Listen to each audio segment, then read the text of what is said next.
and thank you for coming here to learn more about recharge as a land repurposing option.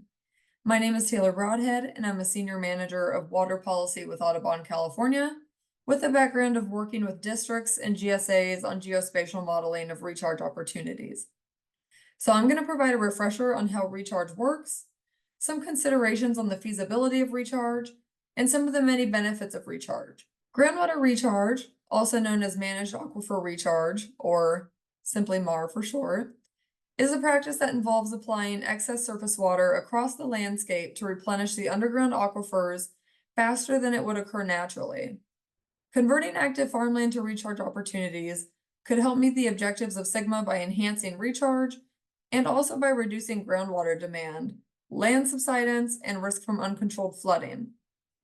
There are many types of managed aquifer recharge. There are dedicated basins, recharge through managed wetlands, streams and canal seepage, and injection wells or subsurface drip, which we won't really talk too much about here. We also won't talk too much about on-farm recharge, given that recharge in this context of MLRP is assuming that there is some type of land being taken out of production. If you're interested in learning more about on-farm recharge, there are many resources by Sustainable Conservation, the Almond Board of California, and NRCS, to just name a few. So the first thing to consider when doing recharge is, of course, is there a water right? When a flood emergency is declared by a local flood management agency, water could be diverted for recharge outside of the water rights process. Outside of that circumstance, growers could work with their district or with a nearby district to deliver water for recharge. Another consideration is access to conveyance and type of irrigation system. For example, is the grower set up for flood irrigation, or do they have access to some kind of temporary conveyance? For soil suitability, we naturally assume that coarser soils are better for recharge. And that is true if the goal is just to recharge the aquifer. But finer soils can actually be pretty good candidates for wildlife-friendly recharge, where the goal might be to achieve ponding for a certain duration of time to help benefit wildlife. And in this case, water could still infiltrate, it would just take longer.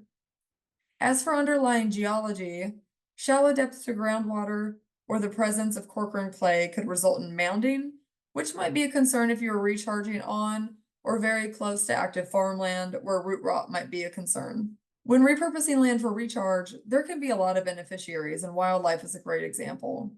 In California, 90% of the historical wetland acreage has been lost, and the few wetlands that we do have still need to support 20% of North America's waterfowl. And recharge is a good way to keep water on the landscape for wildlife during critical time periods, while also providing other benefits, such as, I'll go to the next slide, community drinking water. This one can be really tricky though. Recharge could benefit communities by raising groundwater levels and possibly benefit water quality through dilution. There is, however, potential to impact drinking water quality by flushing constituents in the root zone and the vadose zone into the drinking water. And it also really depends on the type of constituent. So recharge for community benefit should really be exercised with caution, and we would emphasize that communities should really be at the table as decision makers when this is the case. For more information on this subject, you could check out resources by Sustainable Conservation and work being done by Thomas Harder and Helen Dahlke at UC Davis. Finally, and importantly, there are many benefits of recharge for the landowner, and these include, but aren't limited to, slowing or halting subsidence, decreasing the cost of pumping, financial incentives through the district, and a reliable source of water during times of drought. It's also important to point out here that there might be more funding opportunities for multi-benefit recharge.